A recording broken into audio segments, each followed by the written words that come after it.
وبين الضلالة والهدى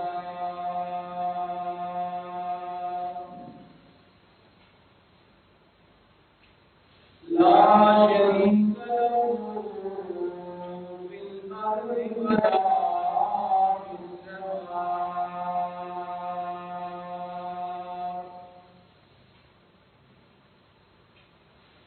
وله العزة وله العظمة وله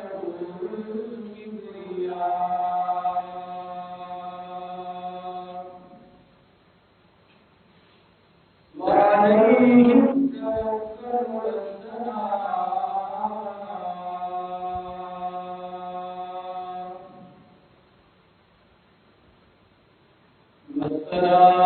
والسلام على سيد الرسل وخاتم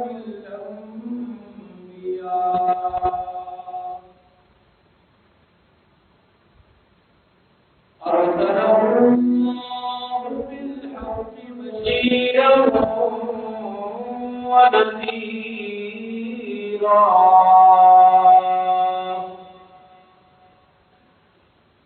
وداعيا إلى الله بإذنه وسراجا منيرا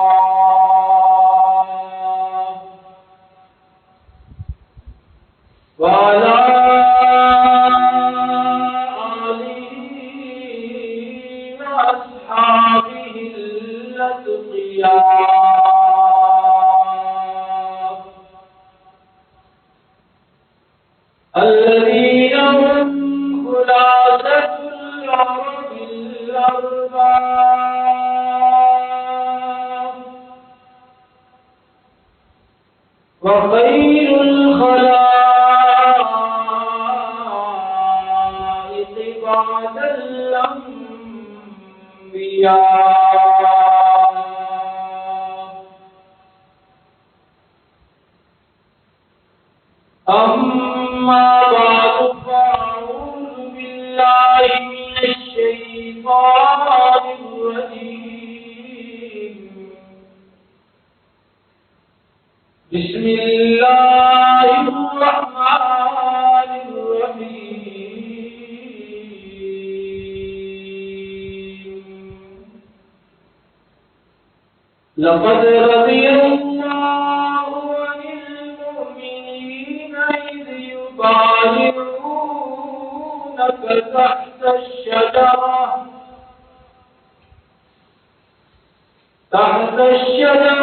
فعلم ما في قلوبهم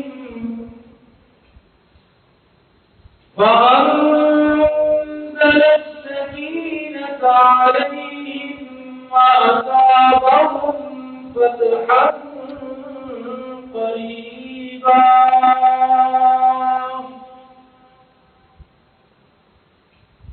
صدق الله العظيم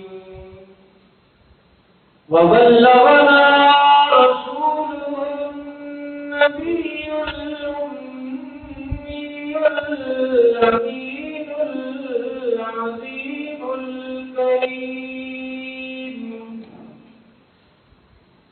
ونحن على ذلك لمن الشاهدين والشاكرين والحمد لله رب العالمين اللهم صل على محمد وعلى آل محمد كما صليت على إبراهيم وعلى آل إبراهيم إنك حميد مجيد اللهم بارك على محمد وعلى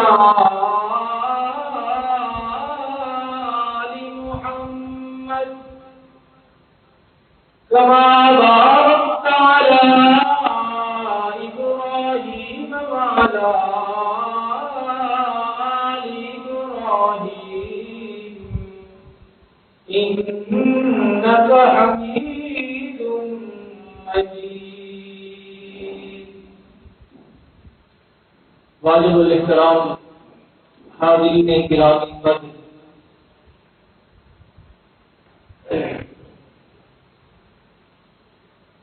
اسلامی کیلنڈر کا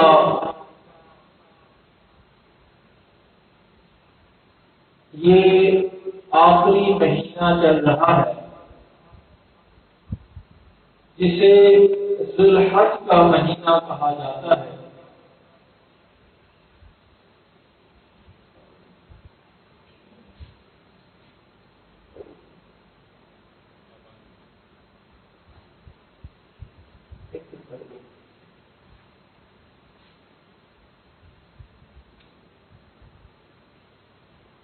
اس مہینے میں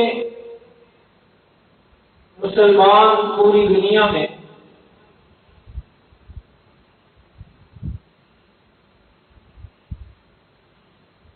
سنت ابراہیمی یعنی قربانی کا عمل پورے مذہبی جوش و جذبہ کے ساتھ سر انجام دیتے ہیں. اسی مہینہ میں دوسری بڑی اہم چیز بیت اللہ کا حج ہوتا ہے. وہ بھی اپنے پائے تکمیل کو پہنچ چکا ہے. ذی الحج کی آج 16 تاریخ ہے. اسی مہینے کی 18 تاریخ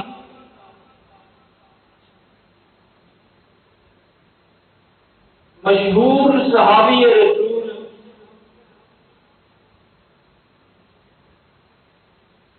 پیکر علم و حیات منبع جود و صفا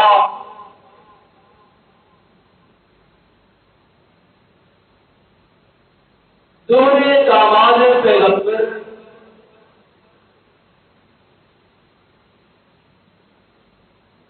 سیدنا عثمان غنی رضی اللہ عنہ کی شہادت کا بھی دن ہے. مدینہ منورہ میں بڑے المناک طریقے سے سیدنا عثمان غنی رضی اللہ عنہ کی شہادت ہوئی تھی.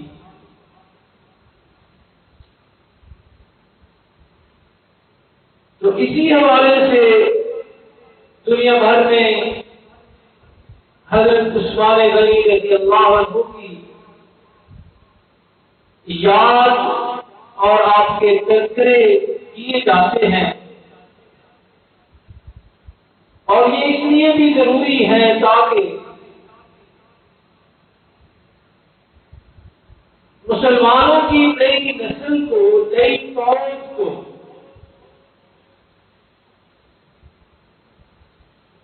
ادراک ہو خبر ہو پتہ چلے کہ ان کے بڑے ان کے اکابر کتنے رتبوں والے کتنی شانوں والے اور کتنے درجوں والے لوگ تھے.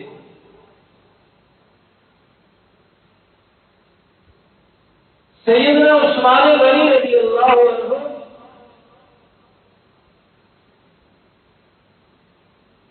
کا حسب نسب امام الاولین والآخرین شفیع المذنبین محمد کریم صلی اللہ علیہ وسلم کے ساتھ ملتا ہے.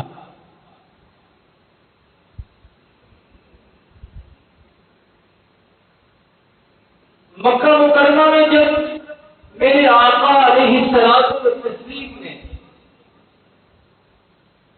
نبوت کا اعلان فرمایا تو جن حضرات نے انتہائی آغاز میں اسلام قبول فرمایا، اسلام کے دامن سے وابستہ ہوئے، سیدنا عثمان غنی رضی اللہ عنہ کا شمار بھی انہی لوگوں میں سے ہوتا ہے۔ اور اسی طرح خلیفہ اول سیدنا صدیق اکبر رضی اللہ عنہ کی محنت اور کوشش سے جو لوگ اسلام کے دائرے میں داخل ہوئے ہیں، سیدنا عثمان غنی رضی اللہ عنہ کا نام نامی اس سے گرامی بھی انہی لوگوں میں شامل نظر آتا ہے۔ اور اسلام میں رسول کریم رؤوف الرحیم علیہ الصلوۃ والتسلیم کے بعد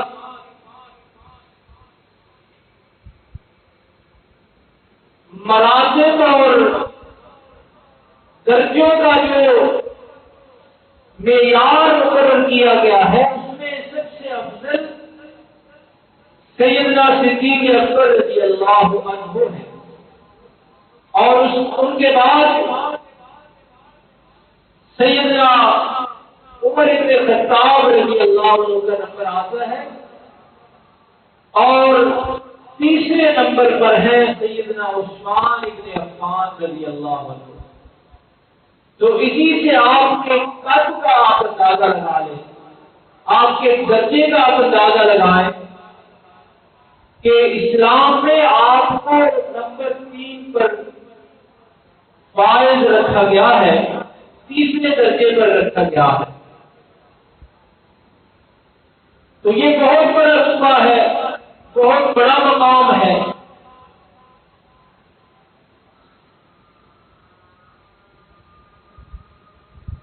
اسلام میں جب آپ داخل ہوئے ہیں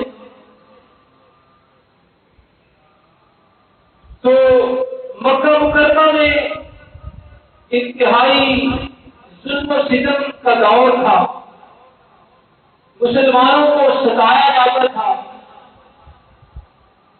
انہیں چرمایا جاتا تھا، تکلیفیں دی جاتی تھی۔ اہل مکہ کا مطالبہ تم نے اختیار کیا ہے، وہ ابتلاؤں سے ڈر کر، آزمائشوں سے ڈر کر، امتحانات سے ڈر کر، ہماری دھمکیوں سے ڈر کر، ظلم و ستم سے ڈر کر چھوڑ دو۔ لیکن تاریخ گواہ ہے کہ ان کے تمام غصے اور کنڈوں کی وجہ سے، ظلم و ستم کی وجہ سے کسی ایک مسلمان نے بھی اسلام کا دامن چھوڑا نہیں، مظالم سہے ہیں، تکلیفیں برداشت کی ہیں، لیکن اسلام کا دامن نہیں چھوڑا کسی نے، کیونکہ یہ وہ نشہ ہے جو اترتا ہے۔ تو سیدنا عثمان غنی رضی اللہ عنہ بھی مظالم سہتے رہے۔ ایک دن رسالت مآب صلی اللہ علیہ وسلم نے حکم دیا کہ حبشہ ملک جو ہے اس کا بادشاہ جو ہے نجاشی، وہ بڑا رحم دل اور منصف مزاج ہے، تو جو مسلمان جانا چاہے یہاں سے ہجرت کر کے وہاں چلے جائیں۔ اسلامک ہسٹری میں اسے حبشہ کی ہجرت کہا جاتا ہے۔ چنانچہ سیدنا عثمان بن عفان رضی اللہ عنہ نے وہ ہجرت بھی کی ہے، اور اس کے بعد جب حالات درست ہوئے، صحیح ہو گئے، تو آپ مکہ مکرمہ واپس تشریف لائے، اور پھر جب ہجرت مدینہ کا وقت آیا تو سیدنا عثمان بن عفان رضی اللہ عنہ نے حبشہ کی ہجرت بھی کی ہے، مدینہ منورہ کی ہجرت سے بھی آپ مالا مال ہوئے. پھر مدینہ منورہ میں جس طرح باقی سارے صحابہ کرام رسول رحمت صلی اللہ علیہ وسلم کے ہر وقت ہمراہ رہے ہیں، اسی طرح حضرت عثمان بن عفان رضی اللہ عنہ بھی ہر وقت رسالت مآب صلی اللہ علیہ وسلم کے ہمراہ رہے.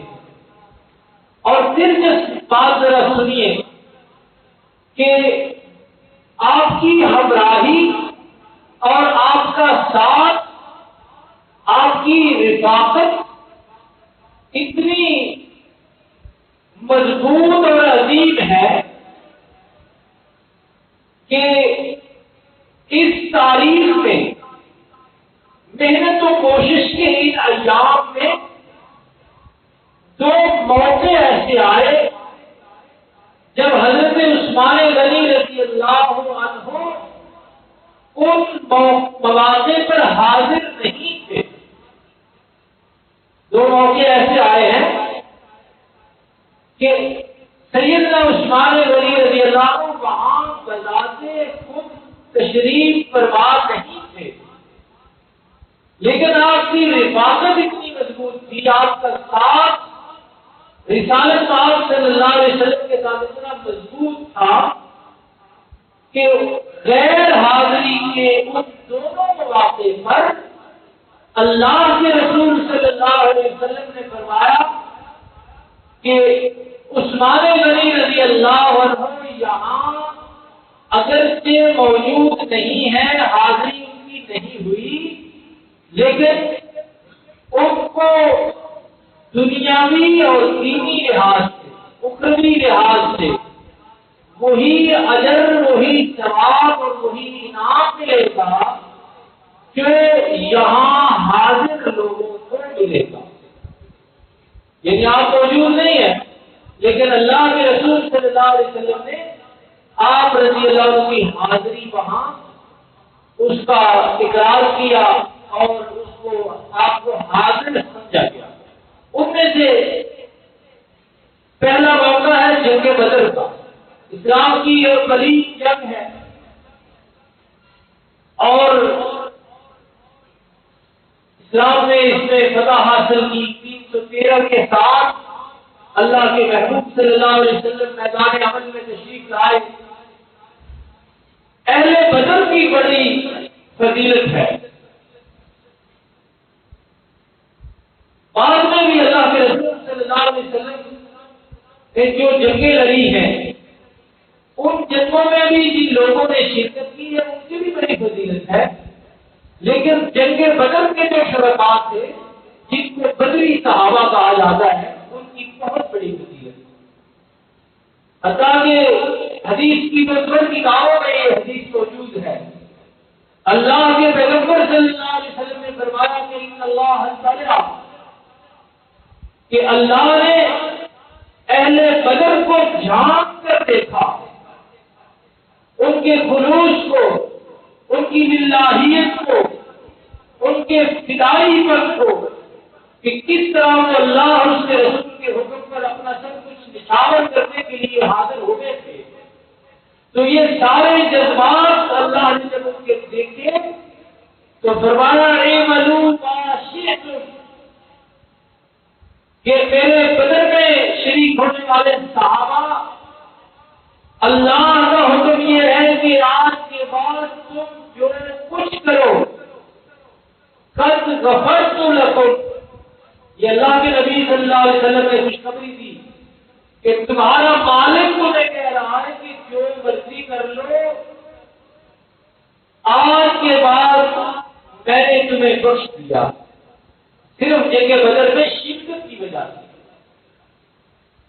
تو یہ جنگ بدر ایسی ہے اس میں سیدنا عثمان غنی رضی اللہ عنہ شریک نہیں ہوئے، لیکن اللہ کے رسول صلی اللہ علیہ وسلم نے فرمایا کہ بدری صحابہ کو مال غنیمت میں سے جتنا حصہ ملے گا سیدنا عثمان بن عفان رضی اللہ عنہ کو غیر حاضر رہنے کے باوجود اتنا حصہ ملے گا، اور بدری صحابہ کو آخرت میں جو اجر ملے گا، ثواب ملے گا، سیدنا عثمان ابن عفان رضی اللہ عنہ کو اتنا ہی اجر و ثواب آخرت میں ملے گا، باوجود اس کے کہ آپ جنگ بدر میں حاضر نہیں ہوئے۔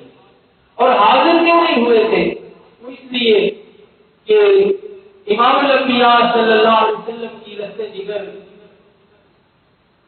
سیدہ رقیہ رضی اللہ عنہا آپ کے نکاح میں تھی اس میں، اور امیر تھی، بیمار تھی۔ تو رسالت مآب صلی اللہ علیہ وسلم نے خود فرمایا تھا کہ عثمان آپ میری بیٹی کی تیمارداری کے لیے مدینہ میں قیام فرمائیں، ہمارے ساتھ نہ آئیں، آپ کو دنیاوی اور اخروی اجر ملے گا۔ اور دوسرا موقع، یہ بڑا ایک منفرد وقت آپ کا اعزاز ہے، اس لیے تھوڑی تفصیل سے میں کر رہا ہوں۔ دوسرا موقع صلح حدیبیہ کا ہے۔ صلح حدیبیہ سن 6 ہجری میں ہوئی ہے۔ 1400 صحابہ کرام کے ساتھ امام الانبیاء صلی اللہ علیہ وسلم مکہ مکرمہ صرف طواف اور عمرہ کی نیت سے تشریف لا رہے تھے۔ اہل مکہ کو کسی نے بتایا کہ رسول کریم صلی اللہ علیہ وسلم اپنے صحابہ کے ہمراہ مکہ کی طرف بڑھ رہے ہیں۔ انہوں نے سمجھا شاید آپ حملہ آور ہو رہے ہیں، تو انہوں نے وہاں سے ہی آپ کے ساتھ سفارتی گفتگو کا آغاز کر دیا۔ تو رسالت مآب صلی اللہ علیہ وسلم نے اس موقع پر اپنا سفیر بنایا تھا، اپنا نمائندہ بنایا تھا سیدنا عثمان ابن عفان رضی اللہ عنہ کو۔ آپ مکہ میں تشریف لے گئے، موبائل کا زمانہ نہیں تھا، افواہ پھیل گئی کہ آپ کو شہید کر دیا گیا۔ اور اسی سے ذرا آپ کا رتبہ ذرا دیکھیے کہ اللہ کے نبی صلی اللہ علیہ وسلم کی نظر میں سیدنا عثمان ابن عفان رضی اللہ عنہ کا رتبہ کتنا ہے۔ جب آپ کو یہ خبر ملی، افواہ تھی، جھوٹی خبر تھی کہ سیدنا عثمان ابن عفان کو اہل مکہ نے شہید کر دیا ہے، تو آپ صلی اللہ علیہ وسلم نے صحابہ کو اکٹھا فرمایا اور فرمایا کہ میں اس وقت تک یہاں سے نہیں چلوں گا جب تک حضرت عثمان ابن عفان رضی اللہ عنہ کے خون کا بدلہ نہ لے۔ یہ مقام ہے رسول اللہ صلی اللہ علیہ وسلم کی نظر میں سیدنا عثمان ابن عفان رضی اللہ عنہ۔ چنانچہ آپ نے اسی وقت سب صحابہ کرام سے بیعت کی، جسے بیعت رضوان کہا جاتا ہے۔ اور اس بیعت میں اللہ کے نبی صلی اللہ علیہ وسلم نے حضرت عثمان ابن عفان رضی اللہ عنہ کی عدم موجودگی، غیر حاضری کے باوجود یہ قرار دیا کہ عثمان ابن عفان رضی اللہ عنہ اس مقام پر موجود ہیں، اور اپنے دست اقدس کو، یہ داڑھا جو ہاتھ مبارک تھا رسالت مآب صلی اللہ علیہ وسلم کا، اس کو حضرت عثمان ابن عفان رضی اللہ عنہ کا ہاتھ قرار دیا۔ اور اسی سے وقت کیونکہ مختصر ہوتا ہے، سیرت عثمان ایک طویل وقت کا تقاضا کرتی ہے، لیکن اسی سے ذرا دیکھیے کہ حضرت عثمان ابن عفان رضی اللہ عنہ کا مقام کتنا ہے۔ قرآن حکیم میں وہ سارا منظر اللہ نے بیان فرمایا ہے۔ فرمایا لقد رضی اللہ عن المؤمنین، عرش والے نے اعلان فرما دیا کہ میں مومن ان صحابہ کرام سے راضی ہو گیا ہوں، اذ یبایعونک تحت الشجرہ، اس لیے کہ انہوں نے آپ کے ہاتھ پر درخت کے نیچے سیدنا عثمان ابن عفان رضی اللہ عنہ کی شہادت کا بدلہ لینے کے لیے بیعت کی تھی۔ دل و جان سے کہہ دیا کہ سرکار دو عالم جو آپ کہیں گے اسی طرح ہم کریں۔ تو جیسے اہل بدر کے واقعہ میں نے کیا کہ ان اللہ اطلع اللہ اہل بدر کہ اللہ نے جھانکا اہل بدر پر اور پھر فرمایا کہ جو مرضی کرو تم پاک ہو. اسی طرح قرآن کا یہ لفظ بھی غور فرمائیے. فرمایا وَعَلِمَ مَا فِي قُلُوبِهِمْ. یہ رضا کے اعلان خوشنودی کے اعلان اس لیے میں نے کیے. اللہ فرماتے ہیں کہ میں نے عَلِمَ مَا فِي قُلُوبِهِمْ مجھے معلوم تھا کہ ان کے دلوں میں رسول کریم صلی اللہ علیہ وسلم کی فرمانبرداری اور ان کے حکم پر اپنی جان نثاری اس کے سوا کچھ بھی نہیں ان کے دلوں پر. اس لیے اللہ نے فرمایا کہ میں ان سارے مومنوں سے راضی ہو گیا. اب قابل توجہ منظر دیکھیے ذرا. رسول کریم صلی اللہ علیہ وسلم نے 1400 صحابہ سے بیعت لی ہے اور سب سے اوپر اپنا ہاتھ مبارک رکھا. اپنا ہاتھ سب سے اوپر رکھا ہے اور فرمایا کہ یہ عثمان کا ہاتھ ہے. یہ کس کا ہاتھ ہے؟ عثمان رضی اللہ عنہ کا ہاتھ ہے. اب قرآن مجید کی آیت طرف سمجھیے اور سیدنا عثمان بن عفان کا مرتبہ دیکھیے. قرآن حکیم میں فرمایا اللہ رب العالمین نے اسی واقعہ کے تذکرہ کہ ید اللہ فوق ایدیہم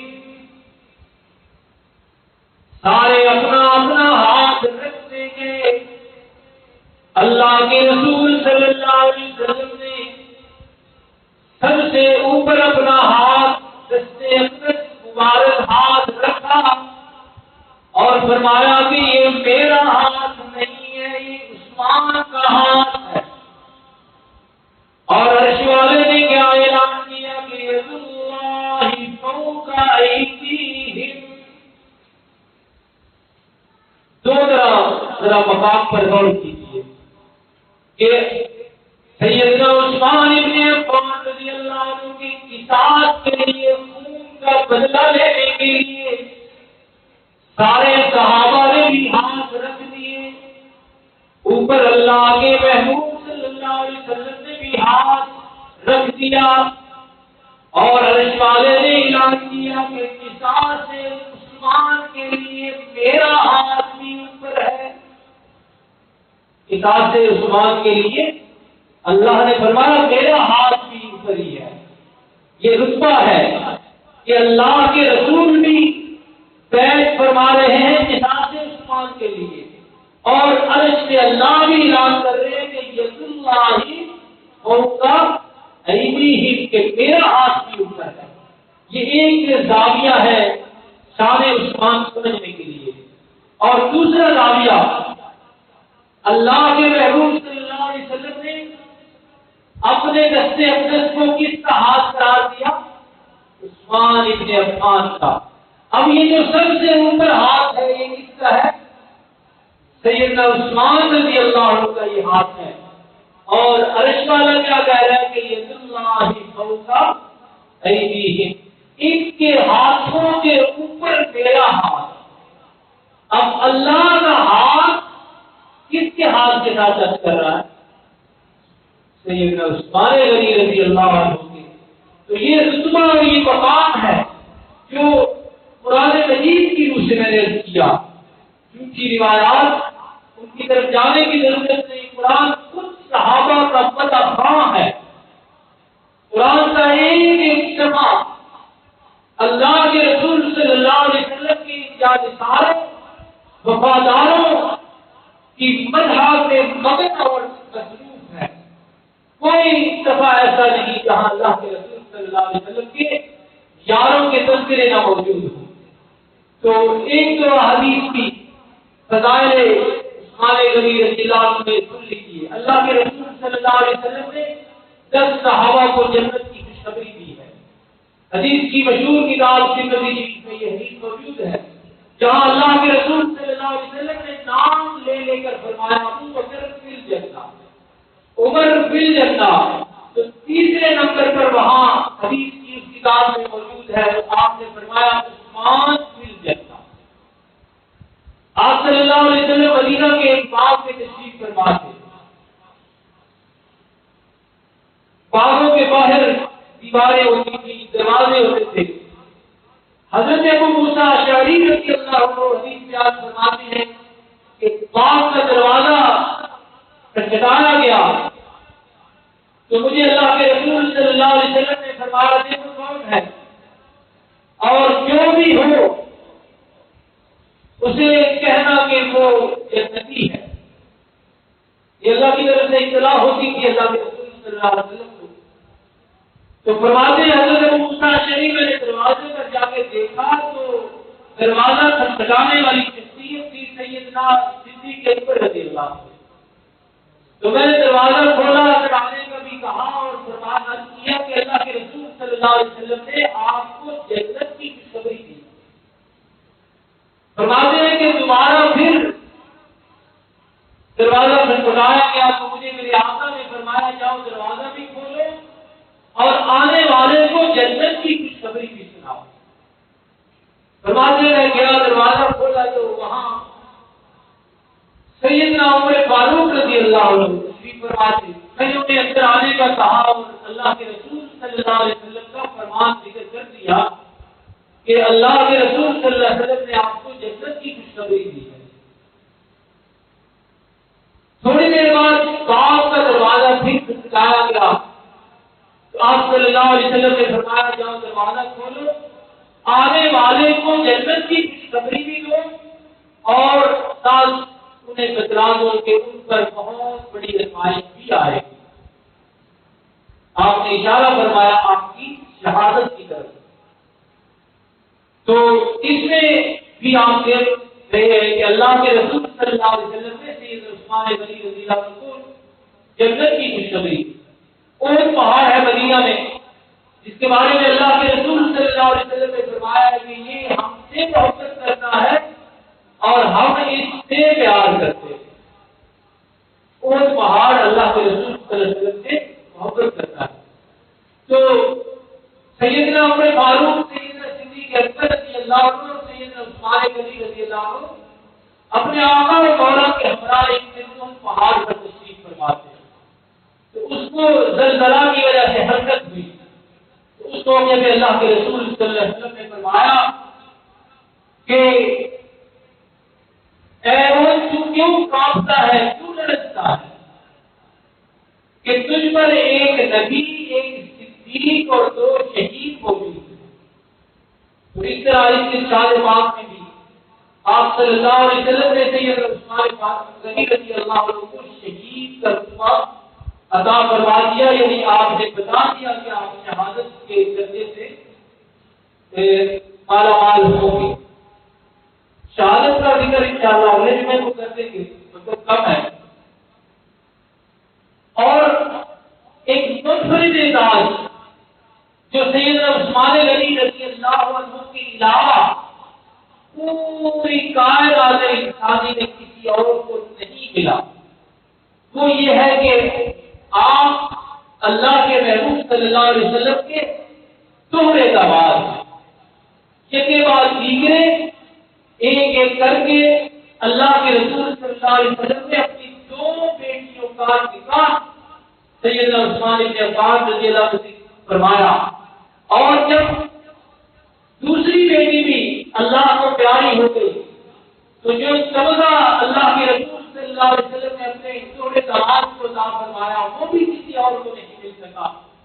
آپ نے فرمایا کہ عثمان یہ دو بیٹیاں کی بیٹی، حضرت زینب پہلے وفات پا چکی تھی، حضرت فاطمہ الزہرا رضی اللہ عنہ کا نکاح حضرت علی الفضل رضی اللہ عنہ سے پاس میں ہوا، لیکن ان دونوں کے مثال مبارک کے بعد آپ صلی اللہ علیہ وسلم نے فرمایا عثمان اگر میری 40 بیٹیاں ہوتی تو میں ایک ایک کر کے تیرے نکاح میں دیتا جاتا۔ یہ اعزازی کائنات انسانی میں کسی اور کو نہیں، اور یہ اس لیے ہے کہ اللہ کے رسول صلی اللہ علیہ وسلم سیدنا عثمان غنی رضی اللہ عنہ سے بہت خوش تھے۔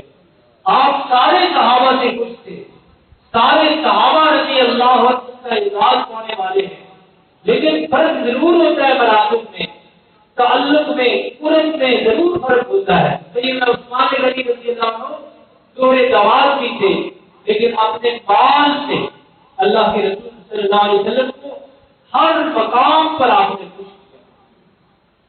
لیکن تبوک میں آپ صلی اللہ علیہ وسلم نے جب تعاون کرنے کے لیے کہا تو سیدنا عثمان بن عفان رضی اللہ عنہ نے بے حد تعاون فرمایا، اور آپ کے دیے ہوئے سکے نبی کریم صلی اللہ علیہ وسلم اپنے ہاتھ میں اچھال رہے تھے، اور مشہور ارشاد مبارک وقت آپ نے 2 دفعہ اپنی زبان اقدس سے ارشاد فرمایا کہ ماذر عثمان ما عمل بعد اليوم، کہ آغوش رسالت میں پرورش ہونے کی وجہ سے صحابہ اس معیار تک پہنچ چکے تھے کہ اللہ اور اس کے رسول کی نافرمانی کی توقع بھی اس سے نہیں ہو سکتی۔ آخر رسالت میں آپ صلی اللہ علیہ وسلم نے ان کی تربیت فرمائی، لیکن آپ نے فرضیہ انداز میں ایسے فرمایا کہ اگر عثمان رضی اللہ عنہ سے آج کے بعد اللہ اور اس کے رسول کی کوئی نافرمانی ہو بھی گئی تو آج اس نے اللہ کو اور اس کے رسول کو اتنا خوش کر دیا ہے کہ وہ لغزش کو کوتاہی حضرت عثمان غنی رضی اللہ عنہ کو نقصان نہیں دے گی۔ تو یہ عظیم شخصیت کی اسلام کی اسی مہینے میں ان کی شہادت بھی اللہ رب العالمین ہمیں توفیق عطا فرمائے کہ ہم دل کی گہرائیوں سے یہ فیصلہ کر لیں کہ ہدایت ساری کی ساری صحابہ کے قدموں پر ہے۔ صحابہ جس انداز سے اللہ کے رسول پر ایمان لائے، جس انداز سے اللہ کے رسول صلی اللہ علیہ وسلم سے محبت کی انہوں نے، جس انداز سے عشق انہوں نے نبھایا، وفاداری نبھائی، جانکاری نبھائی، جو طرز عمل وہ طے کر کے گئے ہیں، دل کی گہرائیوں سے یہ سمجھ لیجیے کہ اس سے باہر باہر گمراہی ہے اور اس کے اندر اندر ہدایت ہے۔ ارشاد رسول ہے، آپ سنتے رہتے ہیں کہ اصحابی کالنجوم بأیہم اقتدیتم اہتدیتم، کہ لوگوں میرے صحابہ ستاروں کی مانند ہیں، تم ان میں سے جن کے بھی پیچھے چلو گے، تابعداری کرو گے، فالو کرو گے، فرمانبرداری کرو گے، تم ہدایت پر پہنچو گے۔ اور اس کا دوسرا پہلو وہی ہے کہ جو بھی صحابہ کے نقش قدم سے دائیں بائیں ہوگا وہ سیدھا گمراہی کی طرف جائے گا۔ حضرت علی مرتضیٰ رضی اللہ عنہ کے بارے میں آپ پروپیگنڈا سنتے رہتے ہوں گے، اگر محفلوں میں آپ شرکت کرتے ہیں، کہ وہ نقشہ یہ بنا کے دکھاتے ہیں کہ صحابہ اور اہل بیت لڑتے تھے۔ تو میں اکثر اس میں آپ کو پوائنٹ نوٹ کرواتا رہتا ہوں، آج بھی ایک نوٹ کر لیجیے۔ حضرت علی مرتضیٰ رضی اللہ عنہ کی، اور یہ ان کی کتابوں میں حوالہ موجود ہے، تفصیل کا وقت نہیں۔ حضرت علی مرتضیٰ رضی اللہ عنہ کی سیدہ فاطمہ الزہرا رضی اللہ عنہ کے علاوہ دیگر ازواج مطہرات کے بدن سے جو اولاد ہوئی ہے ان کے نام ذرا سنیے۔ آپ کے ہاں ایک بیٹا پیدا ہوا تو آپ نے ان کا نام محمد رکھا، اور دوسرا بیٹا پیدا ہوا تو اس کا نام آپ نے ابو بکر رکھا، اور تیسرا بیٹا پیدا ہوا سیدنا علی المرتضیٰ رضی اللہ عنہ کے گھر تو ان کا اسم گرامی آپ نے عمر فاروق رکھا، اور چوتھے بیٹے کا نام آپ نے عثمان رکھا۔ تو یہ پوائنٹ ہمیشہ نوٹ رکھیے کہ اگر ان کے درمیان دشمنی ہوتی، اگر ان کے درمیان بغض ہوتا، اگر ان کے درمیان جدائیاں اور دوریاں ہوتی تو اپنے دشمنوں کے نام پر اپنی اولاد کے نام کون رکھتا ہے؟ اسی کے نام پر نام رکھا جاتا ہے جس سے پیار ہو، جس سے محبت ہو۔ تو یہ اور اس سے علاوہ دیگر بھی بڑی دلیلیں ہیں جس سے یہ پروپیگنڈا بالکل ختم ہو جاتا ہے کہ صحابہ اور ازواج مطہرات میں کوئی مسئلہ تھا، کوئی مسئلہ نہیں تھا۔ قرآن کا فیصلہ رحماء بینہم، قرآن کے اس جملے پر ساری جھوٹی تاریخیں جو ہے وہ قربان کی جا سکتی ہیں۔ اللہ رب العالمین ہمیں توفیق عطا فرمائے، صحابہ کا صحیح مقام ہمارے دلوں میں اس کی عظمت احترام بیٹھے، اور آپ رضوان اللہ علیہ اجمعین کے نقش قدم پر چلنے کی اللہ ہمیں توفیق عطا فرمائے۔